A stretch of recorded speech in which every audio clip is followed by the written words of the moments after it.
Hey, everybody. It is 7 o'clock in the East. It is 4 o'clock in the West. It is Wednesday, July the 5th, and it is Resolute Square, and this is the strategy session. Everybody, welcome back. As always, I am joined by Rick Wilson, host of the Enemies List podcast and author of the books Everything Trump Touches Dies and Running Against the Devil. Rick, welcome. Hey, Reed.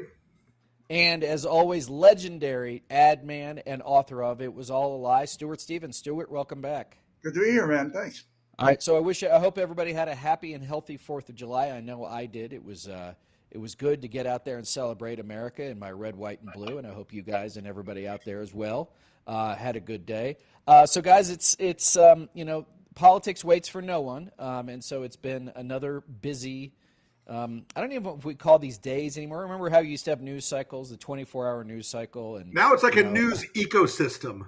Right, and now nothing stops. One outrage cascades into the next, or one created outrage. So, Rick, before we take some questions from you, our loyal viewers, what do you see this week that sort of piqued your interest? Well, look, I think we're seeing this week. Ron DeSantis is not quite dead, but he sure is starting to draw the attention of vultures and large insects from around the area. He's really blown what was a gigantic financial and political advantage.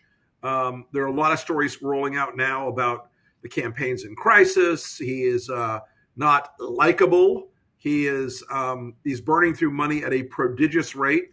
And people have realized that he is not a good candidate. And I think that's the story I've got mostly watching. I'm also watching how Don Jr. and Donald Trump are trying to convert this story of cocaine at the White House that some Saturday visitor left in the yard because they didn't want to get busted in the search, trying to turn this into like the Biden Ochoa cocaine empire. Yeah. I mean, look, if we're going to talk about cocaine, Donald Trump Jr. in particular, let's put some money down on it and do a drug test sport.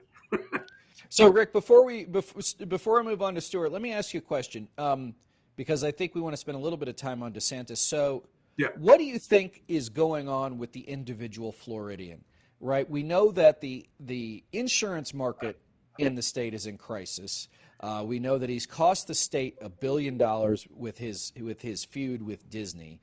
So what do you think is going on as he's traipsing around the early primary states and even somebody I think on background said he'd be better off staying at home. His numbers would probably go up. What's going on in Florida that we should know?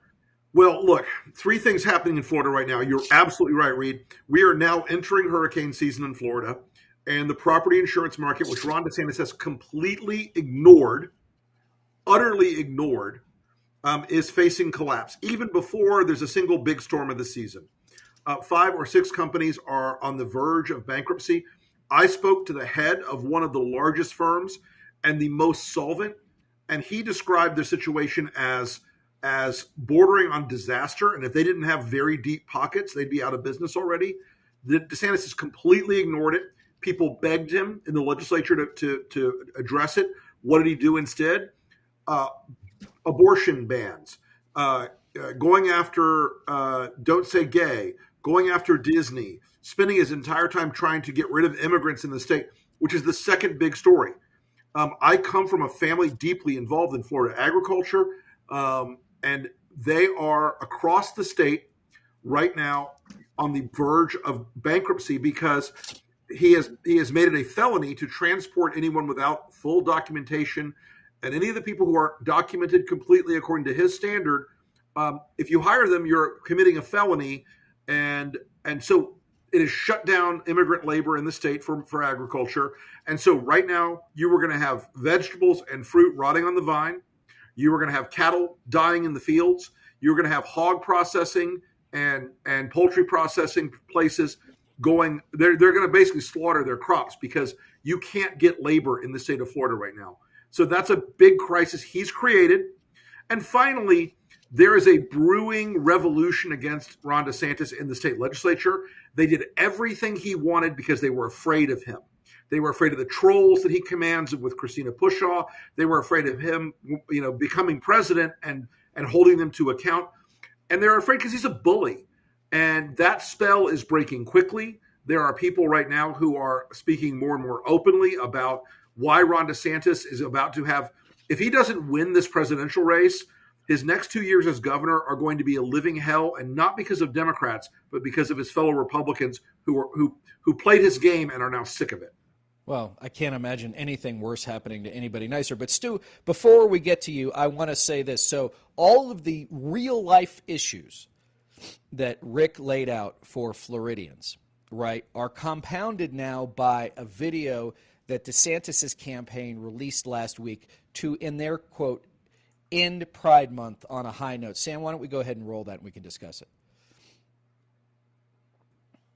Will do everything in my power to protect our LGBTQ citizens. If Caitlyn Jenner were to walk into Trump Tower and want to use the bathroom, you would be fine with her using any bathroom she chooses. That is correct. In the future, can transgender women compete in Miss Universe? Yes. Make America great again.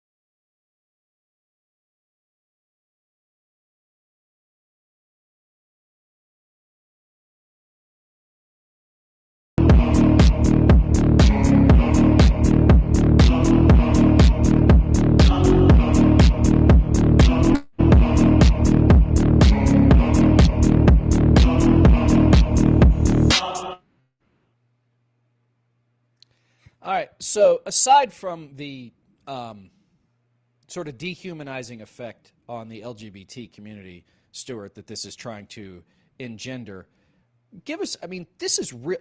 I don't curse that much, Well, right? I mean, this is really fucking weird. I wouldn't have had, Ron DeSantis as producing the most homoerotic video in a presidential race ever on my predictions, but without a doubt, this is. Look, this is. Imagine being in the room and approving that, right? Right. There's always lunatic around presidential campaigns that make ads and send them to you. I mean, we have a few in the Lincoln Project that do that, but usually you have the good sense to thank the person and ignore it. But somebody actually decided we should release this. So who was in that room? And how could you ever trust that person to make another decision in a presidential campaign? It's there was that piece in the Atlantic, I think 2 years after Trump was elected. It said cruelty is the purpose. Adam Serwer. Yeah. Adam Serwer. Yeah. Adam Serwer. I think that's really going to be one of the hallmarks of this whole era, that it is this sort of legitimization of meanness and anger. And look, I mean, I worked a lot in Florida. Rick's worked, a whole lot more in Florida. I can guarantee you that not a small percentage of Ron DeSantis' staff is gay. 100% chance of gay. Yes. And, a lot of them closeted gays. And, you have to ask, you look at this, and what they're probably telling themselves is, well, it'll help him win. But, I mean, is it worth it? Is it really worth it, guys, to do this? And it's not going to help him win either. It's going to hurt him. And the imagery, aside from the oiled up guys, Christian Bale, playing Patrick Bateman, right. Well-known fictitious serial killer. You've got Brad Pitt, who I think is playing Achilles, who I think in Greek mythology is homosexual. Yes. And then you've got Cillian Murphy from Peaky Blinders, who Cillian Murphy and Peaky Blinders said, we want nothing to do with this. We didn't. Right. They lit DeSantis' campaign up today. Reed, I mean, the part of this, and I just sent it around to you a minute ago. I don't think you saw it before we got on the show. The irony, as someone noted earlier today, is that these are movies written by gay men to satirize the fake hypermasculinity that sort of infects our culture. And And the idea that you want your campaign to try to meme your way into some sort of transgressive moment where people go, "Oh, look at him. He's tougher than the rest of them on this." Even if this, and as Stuart pointed out correctly, I don't know that, and I've made some ads. You guys know we've all made some ads that are pretty damn hard. I don't know if I could go in the room and say, "Hey, listen, I'm going to associate you with being a fictional serial killer and cannibal in this ad. How do you feel about that?" Also, I'm going to associate you with being one of the largest stock fraudsters in history. I don't know how you feel about that. I mean, this is. I think this is a campaign desperate to get back into the news cycle and the attention space, because otherwise you would not make that ad. It's bonkers. Yeah, and Stuart too. The sort of thumping drum beat is not. If I guess if they were trying to go for, John Wayne American, you would have played, Country Roads or something, right? The Sam That's Smith. a very popular piece on a lot of Instagram reels that the alt-right boys use, like the Andrew Tate types. That's a very popular piece of background music for them. It's the whole thing, and I mean, as we've talked about before, guys, and I don't want to overdo it here, but like, there's just a supreme weirdness to all of this, right? And I mean, Tucker does it, Rogan does it, that weird Jordan Peterson character does it. They're all so weird. Ron DeSantis may be the exception, but I've never known anybody who was so obsessed with the benefits of being heterosexual who was confident that they were. Now, maybe he's the one exception.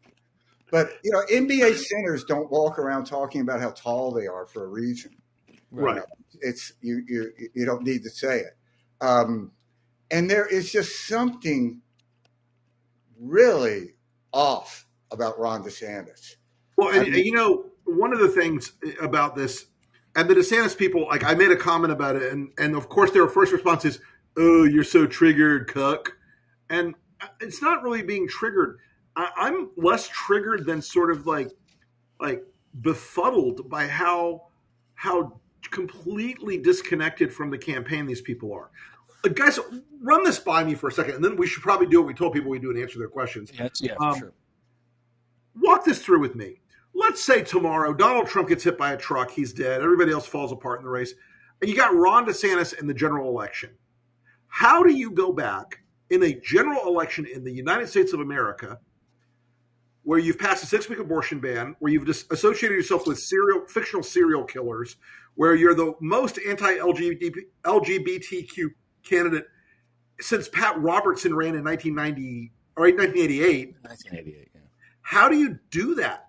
It's just like the malpractice in this campaign blows my mind. I mean, Jeff Rowe is getting a beach house or two out of this thing, but who's running this thing?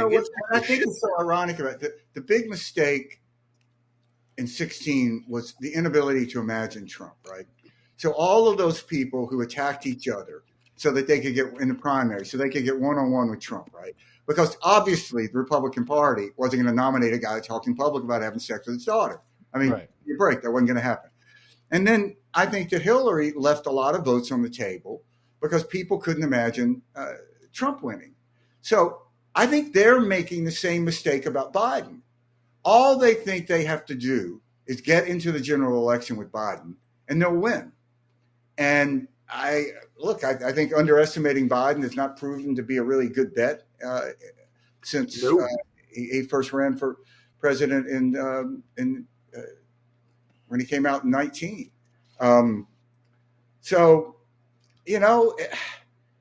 But there's something more. There's not.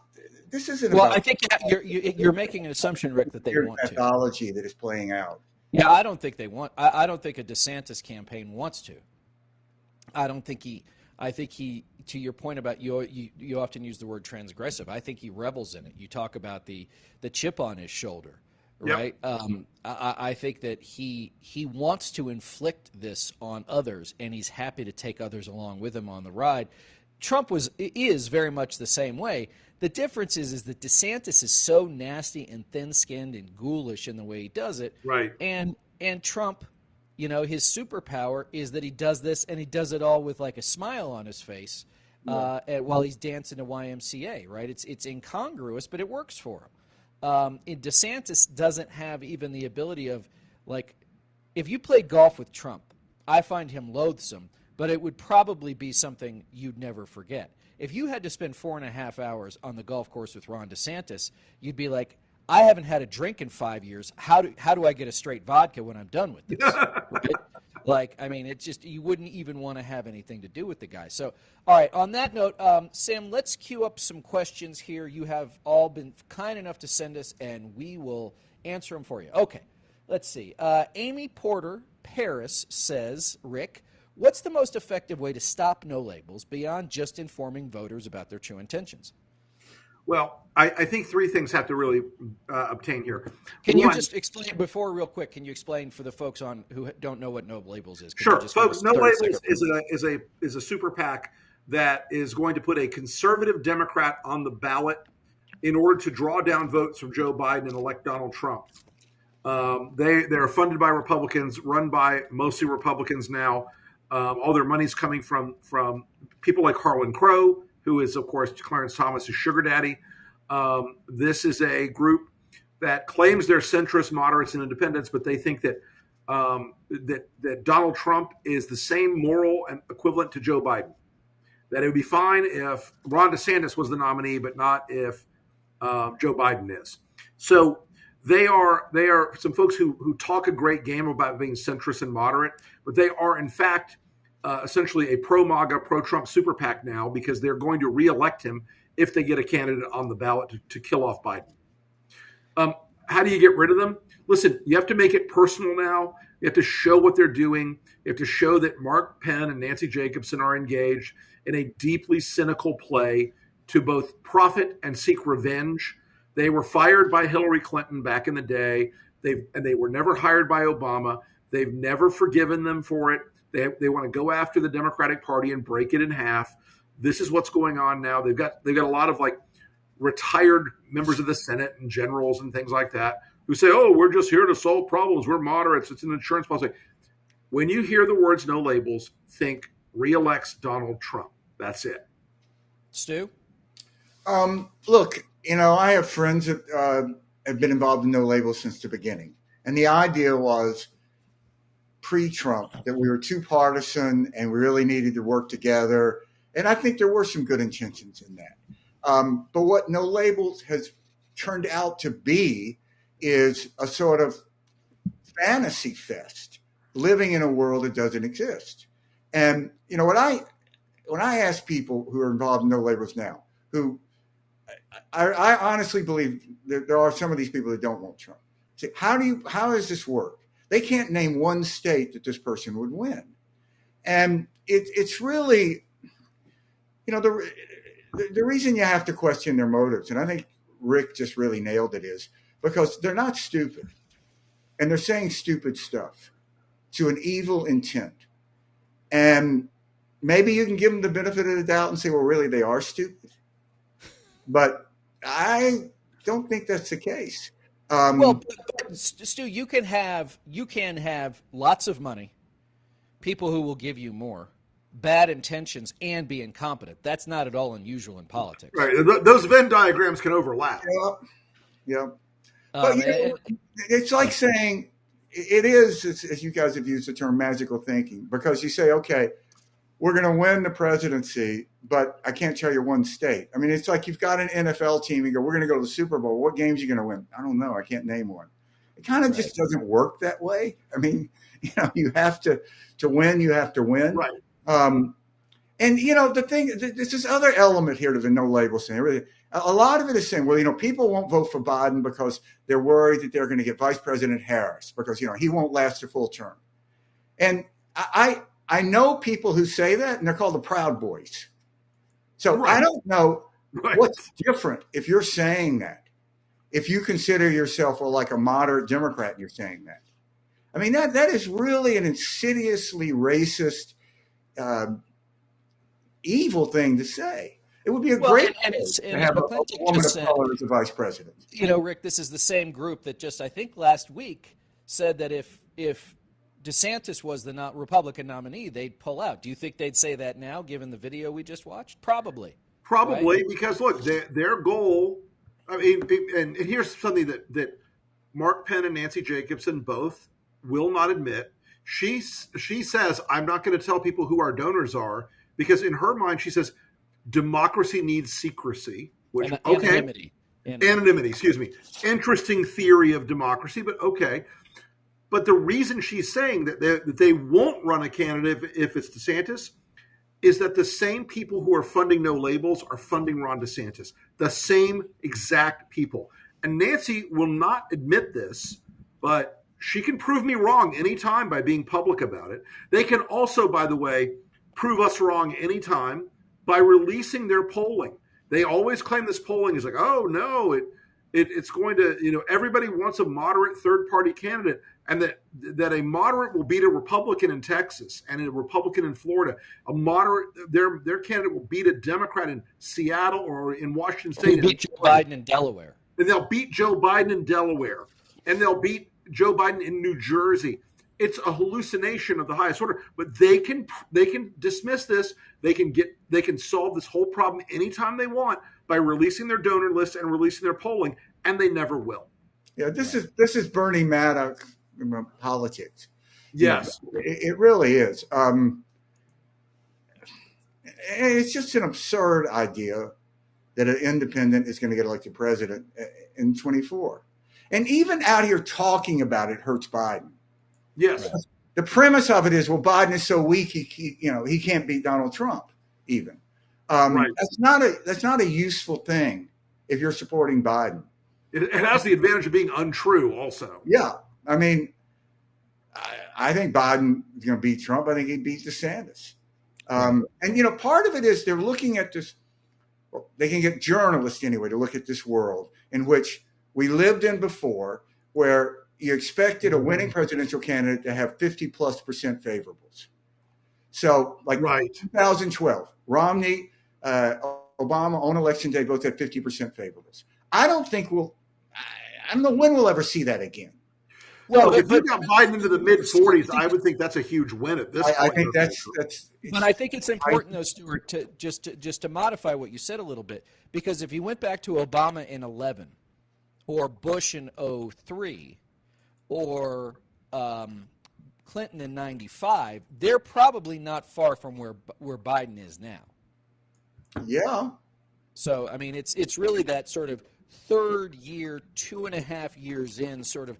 This is typically the nadir of a president's first term, and then it starts to pick up either by political means or by economic means or whatever, and then you start to see it take off again, especially because we also see that the party out of power has typically a contentious primary that they have to fight through. It's a really good. There's one other point here, I think, and some large percentage of this Republican Party, which is being polled, does not believe that Joe Biden is a legal president.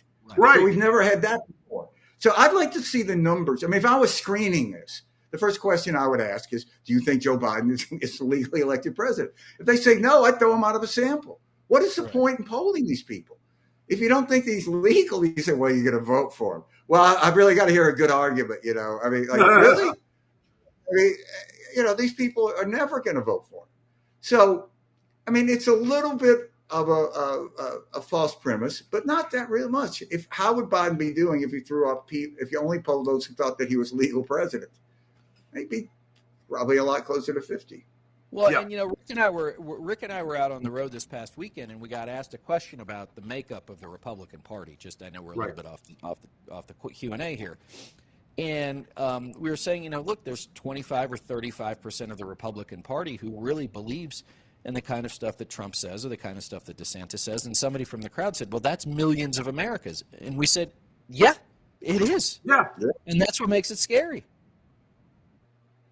This is like, not to get off track here, but everybody is celebrating, and rightly so, the recent Supreme Court decision on, more on the whole election. Right. What is the phrase that they use? Legislative supremacy. Yes. So, Okay, 6-3, but that means 3 Supreme Court justices believe that state legislatures should have the ability to overturn a presidential election or any federal election. Like, I don't know. That seems kind of troubling to me. And when you think about the people who are behind that and their long game perspective, the same people that back the Federalist Society, I think they look at that and think, well, that's a good start. We got 3. All right, Sam, let's see what's next. All right. I had this one idea. It says, what is the wealthy GOP donor class feeling like? The Biden's economy is crashing narrative is sounding increasingly foolish and wrong. Big money on Wall Street and in hedge funds is struggling to deny the green tech transition story. How is the GOP, I can't read the bottom of that question. Responding. Thank you, Stuart. So, I would recommend today a couple of articles. One in Politico about how Goldman, Blackstone, and other funds are suddenly saying in their guidance to investors, hey, it looks like this Bidenomics thing may have actually gotten us through the crisis. Inflation is coming down now at a really hard clip. Gas prices are coming down at a good clip. The job market is steady but not overheated. You've got great economic performance numbers coming along. And so even the people that are funding Ron DeSantis at the multi-million-dollar donor level are acknowledging to their investors that the Biden economy is working. So there's a little bit of a lot of cognitive dissonance here about what's going on in the world, because the Republicans absolutely depend on the narrative that we live in a Mad Max radioactive post-apocalyptic hellscape where the living envy the dead and children are scrambling through the street to find rats to eat. It's not the real world. No, we're all living in the late, great Cormac McCarthy's The Road. Stuart, though, take us inside how this works. So you're the party out of power. The economy is doing well. We have functionally full employment. No. You've got to root against the economy to be successful politically. Talk us through how that works. Listen, I think this is why they're doing culture wars. I mean, have any of these presidential campaigns, Republican side, come out with any sort of economic policy? I mean, as far as I know, the only real policy statement the Sanders campaign has ever made was on Ukraine, where they had to walk it back in 24 hours. Right. So, normally, look, I mean, we've all been in those rooms. You have a group of people in your campaign that are like Supreme Court clerks and Rhodes Scholars, propeller heads, and they're producing massive amounts of policy. Right. And that gives you sort of a structure for which to go forward in campaign. Right. And, none of these candidates have come out with this. I mean, even Kellyanne Conway was saying, how far can you get when you just say, a noun, a verb, and woke? Right. It's really because there is no coherent policy in the Republican Party. This is what they ran into. Remember in the fall of 22, when you had McCarthy finally, like in September or something, they rolled out those things. And you had in the Senate, you had, Rick Scott, who, heading the senatorial committee, who basically, Mitch McConnell acted like he didn't even know who this guy was when he unveiled his plan that they would, decide every 5 years whether or not they continue with Social Security and Medicare. Think about it, guys. There was a time when the party liked to call itself the party of ideas, which was probably self-aggrandizing, but it had some element of truth that there were some interesting ideas out there, particularly in the governor's space. Now it's just who you can make angry at to be not angry enough that But I think, to go back to what you said, Stuart, about the cruelty is the point, because they are. I think, to me anyway, the policy piece. Again, as I think Rick has said a million times, and Stuart, you've probably dealt with a million times, is when you put out a policy plan, the only groups of people that are going to read it are reporters and opposition research, right? But the reason you do it, I think, to put a point on what you said, is because it provides a governing philosophy that then you can articulate to voters, right? But the only kinds of things that Republican candidates and Republican leaders in red states are now articulating is ugliness. So you have DeSantis and all of the stuff he's doing. You have Sarah Huckabee Sanders and all of the insanity she's got. You've got all these governors rolling back child labor laws so 14-year-olds can work in pork processing plants full time. You've got Greg Abbott getting rid of water breaks for migrant farm workers. You know, when it's how does that? Now, explain to me how you do that in the great state of Texas, because I don't know about you, Reed, but I've heard, and I know you're from there. I've heard that the great state of Texas in the summer is occasionally somewhat less than clement and a little toasty. Well, yeah, I mean, and so in the last time this, remember 2 years ago in the winter when the flip side happened, which was Texas wasn't ready for its winter, several people died because the grid went down. And what did Abbott do? He paid off the grid operators, right? So Stuart, to me, their governing philosophy is every man for himself and F you. Yeah, I mean, look, remember even when Herman Cain ran, he was 999. 999. I mean, Herman Cain, God rest his soul, who was killed by going to a Donald Trump rally, caught COVID. And that is correct. Donald Trump is the murderer of Herman Cain. Yeah. Just saying it. Normally, presidential candidates like to appear like they are ready to be president. And that's sort of a threshold level that you expect to go through. And part of that is this governing thing. But the Republican Party is not a governing party now.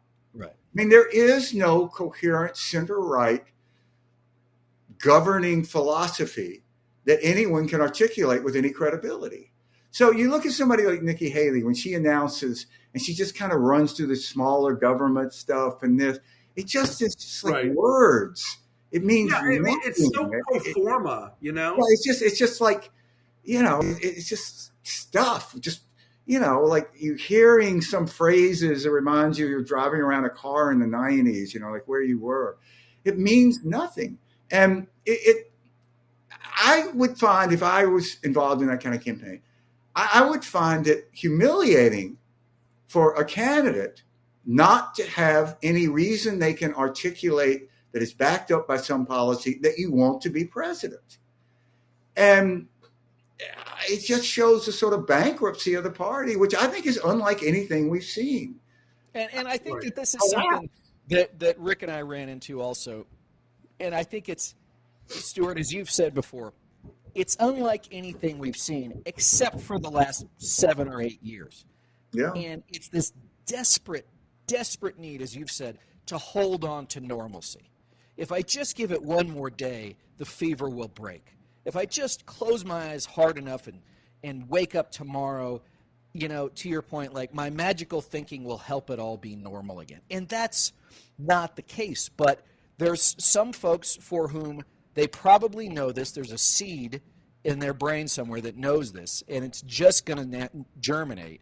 And it's going to take 4, 5, 6 months, and probably by the time, January rolls around, a lot of those people who know better will remember that they know better, right? But it's in the meantime reminding them, like, guys, this isn't normal, and it's not going to be normal. What we see from Trump today is the opening gambit, Rick, of the awfulness we'll see 365 days from today. Look, folks, there's a question in the chat about like what message works. How do you do this? One of the messages that works right now is reminding people of the monstrosity that is Donald Trump, reminding people of what will happen in the future because it has happened in the past. This is a real contest, not of ideas anymore, but of futures, of the prospective America that waits for us. Is Joe Biden old? Yeah, he's old. He's old as shit. He's old. But you know what? That age and experience and wisdom has led us to the strongest economy we have had since the early 1960s. It's led us to record job growth. It's led us to a stronger position in the world. And so when you see that contrast, and for our Democratic friends, please don't complain anymore about Joe Biden being old. I gave you that just now to show you where to go on it. This is a president who has had the most successful first term of any American president in the last 75 years. Not since FDR have we had a president who has done more legislatively, more economically, and more in terms of reinforcing and supporting America's position in the world and making us safer by making us stronger in the world than Joe Biden. I don't have to agree on every single thing Joe Biden does every day to tell you objectively as a historian, this is where we are. And that is a message that will reach people in this country when you see the lunacy, the insanity, the depravity, the criminality of Donald Trump. This is the thing that about the Democratic Party that always gets is,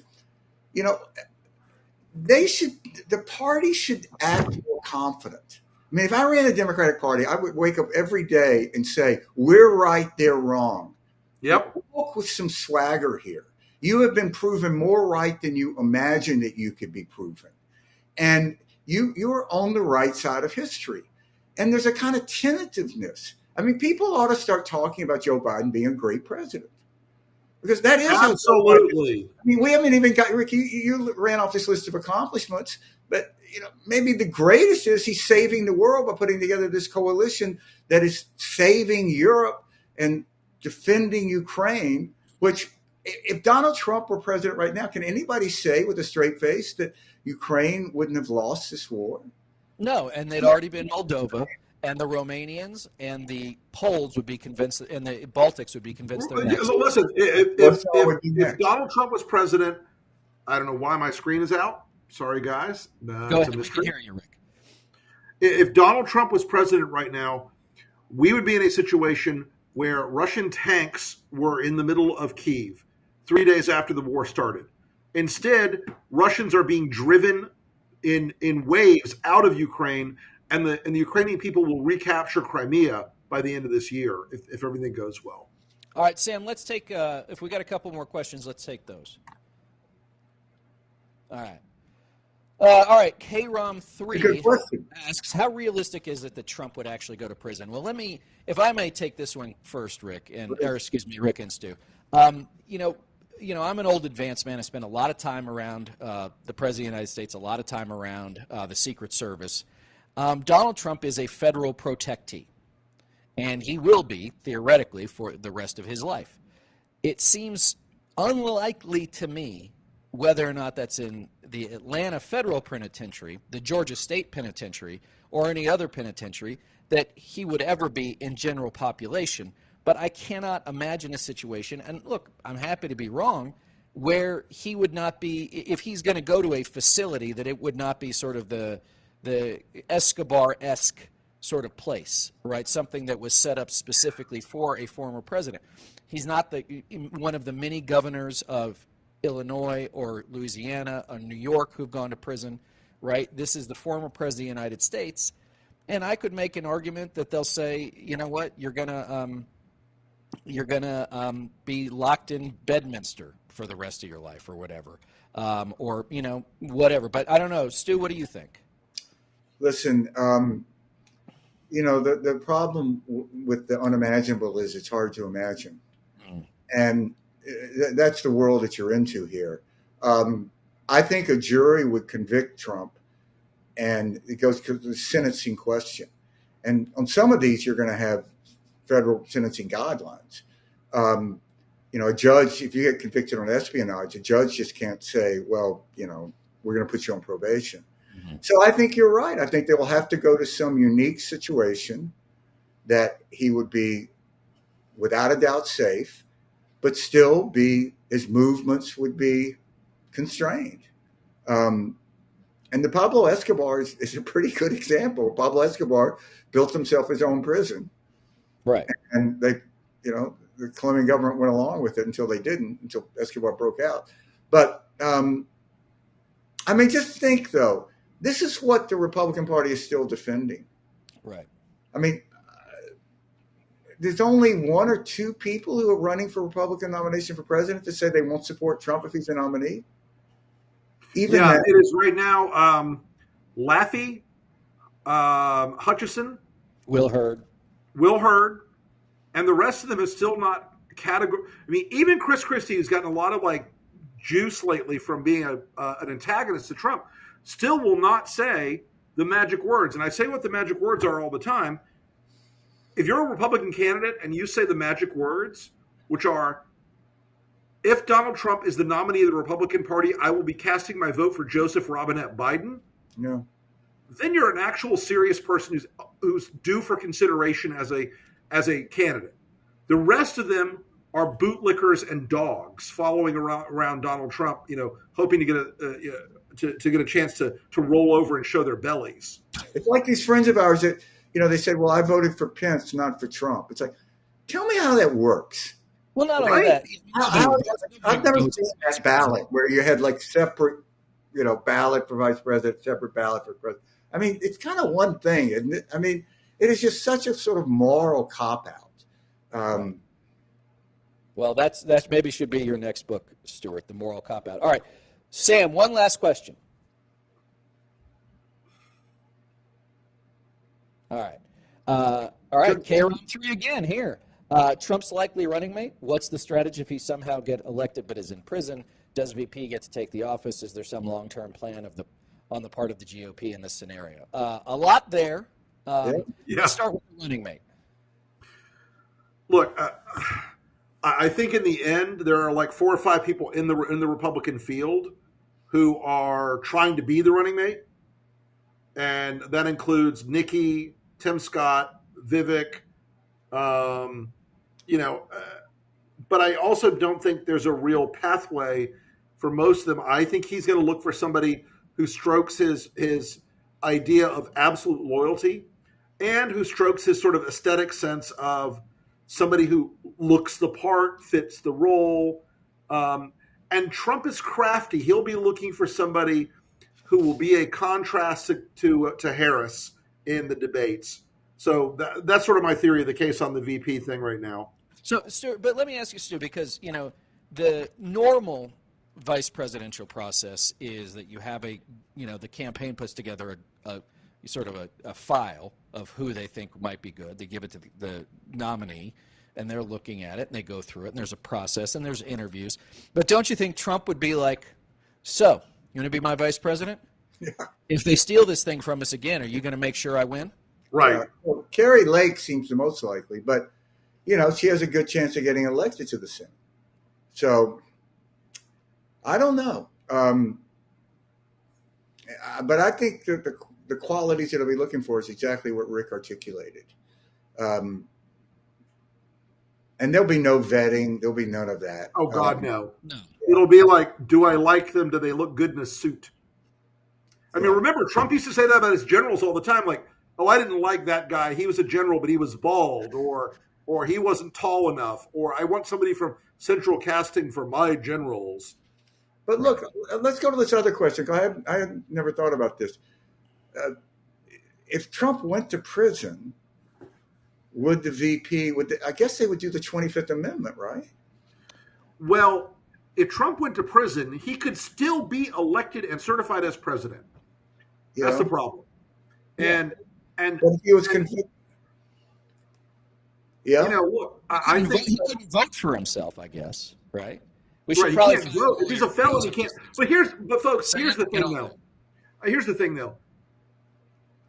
We've heard varying takes on this question, but the reality is the trial is not going to start till the spring, most likely, in most of these cases. Then there will be a years-long appeals process in this thing. Trump would be president well before these cases were finally adjudicated. So then he is convicted and he is president. And then he goes to, I think Reed really laid out the scenario, goes to the special Donald Trump only prison. Or he gets the 25th Amendment. Or he gets a patsy vice president who says immediately, who becomes president, pardons him for everything, and resigns immediately, and Trump becomes president. I mean, look, guys, I don't know how it all works. This is so crazy. Like, even, Veep was a really beautiful show in so many ways, and even Veep, who went through all the machinations of a weird transition, couldn't come up with this. So I think the answer is nobody knows. Nobody knows. But just buckle your seatbelt. Okay. Before we get out of here, gang, Rick, one last thought from you. One last thought. Folks, we are entering an interesting phase of the summer as DeSantis' campaign starts to seemingly implode. We're going to see a lot more people enter the GOP primary. Cox out of Georgia is making noise about it today. And I think we're going to see a lot of people still eyeballing it. Watch for Glenn Youngkin to make a play. Watch for other people to try to nose in here. Aside from DeSantis, who is now we've sort of concluded is a very flawed and weak candidate, the field is basically impoverished both politically and financially. And I think you may see some billionaire money rolling in here with a guy like Glenn Youngkin or others. All right, Stu, how about you? I just think that we all just have to keep what's happening in Ukraine at the front of our mind, because it really is. This is our D-Day that is occurring right now with this counteroffensive, and it is so critical that the West stay with Ukraine. And I think it's just tragic that we have not given Ukraine what they really need to win this. I mean, it is like, just think of your president, your Zelensky. In the back of your mind, you want to go, just tell me how many of us have to die to get an F-16. Just tell us. So I'll get people probably volunteer, and we'll get it done tomorrow. You need another 10,000 Ukrainians to die, because that's really what's happening here. And we have seen the evilness of what is Russia, and it is just, look, this country was attacked for one day. We went to war for 20 years. So what is it like to be in Ukraine and go to bed, go to a pizza restaurant, to just have a meal and get murdered? And that's all it is. It's just murder. And we have to do everything we can to make sure that Russia is crushed. Well, amen to that. And listen, I would say this, everyone, is that it can be frustrating that so many people that haven't woken up yet. And all I can say is beating them about the head and neck to get them to understand probably won't help. But just continual reminders that none of this is normal. But a new normal is available to us, and it is our choice to make that happen. Is just 17 months away, right? It is the beginning of a healing process, of a restorative process to this country. But it won't happen until and unless every one of us gets together and decides this is what we want. Apathy, guys, apathy is our biggest enemy here. Antipathy is bad. Apathy is worse. It says, I've given up. None of us can give up. If you care about this stuff, keep after it. All right, everybody, please follow Rick Wilson, follow Stuart Stevens, follow Reed Galen. Rick and I will be on the LP podcast this week, also on Ukraine.